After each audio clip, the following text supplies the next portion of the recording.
ఒక అబ్బాయి ఒక క్రైస్తవ అమ్మాయిని మోసం చేసి పెళ్లి చేసుకున్నాడు.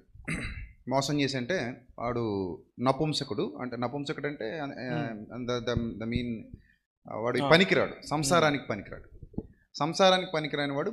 తల్లిదండ్రులకు చెప్పకుండా, తల్లిదండ్రులకు ఏ విషయం ఇంటిమేషన్ ఇవ్వకుండా వాళ్ళు ఏదో బలవంత పెడుతున్నారని చెప్పేసి పెళ్లి చేసుకున్నాడు.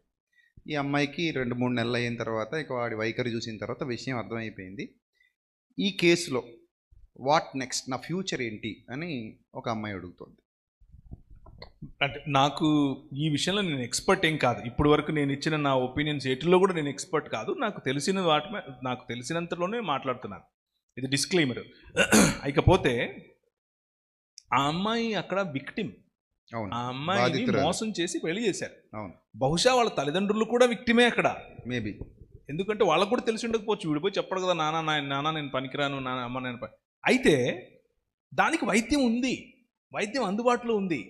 అదేం పెద్ద కష్టమైంది. ఇది ఇట్స్ న్యూరలాజికల్ ప్రాబ్లం. అది తీసుకెళ్ళి చూపించాలి. ఆండ్రాలజిస్ట్లు అని ఉంటారు, వాళ్ళ దగ్గరికి వెళ్ళాలి. ఒకవేళ వైద్యం అవ్వకపోతే, సక్సెస్ అవ్వకపోతే, then he's not fit for wedding.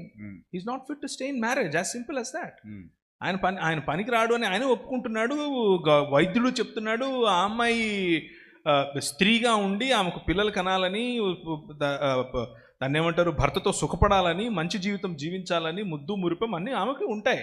So she doesn't need to stay in that marriage at all. ఆ వివాహంలో కొనసాగాల్సిన అవసరం ఏమీ లేదు. What next? అమ్మాయి ఇప్పుడు నెక్స్ట్ అమ్మాయి బ్రహ్మాండంగా పెళ్లి చేసుకోవచ్చు, చక్కగా పెళ్లి చేసుకోవచ్చు. తప్పేంటి? అంటే దేన్ని బట్టి బైబిల్ ఆపుతుందా? నాకైతే ఎక్కడ కనబడట్లేదు అలా. బైబిల్ ఏమి ఆపదు, అంటే దేవుడు ఏమి ఆపడు. కొంతమంది ఏంటంటే అన్న, ఒక మోస పద్ధతిలో ఇంకా మ్యారేజ్ అంటే దేవుడు జతపరిచిన వారిని మనుష్యుడు వేరుపరచకూడదు, ఇది తీసుకొచ్చి అక్కడ యాడ్ చేస్తారు. ఇప్పుడు వాడు మోసం చేసి పెళ్లి చేసుకున్నాడు, దాన్ని కూడా ఇప్పుడు దేవుడు జతపరిచాడనే పదాన్ని అక్కడ తీసుకొచ్చి పెడితే ఆ మోసాన్ని కూడా దేవుడు చేయించినట్టే. కరెక్ట్. దానికి అది చెప్పండి.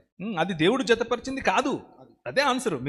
మీరు చెప్తున్న ఆన్సర్ చెప్పేసారు. అది దేవుడు జతపరచలేదు. దేవుడు జతపరిస్తే ఎవరు విడదీయరు. కానీ దేవుడు కాదు జతపరిచింది, మోసం.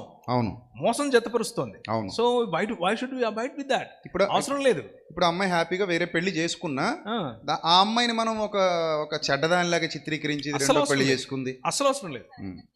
బ్రహ్మాండంగా అమ్మాయిని గౌరవించాలి, అందరి ముందు గౌరవించాలి.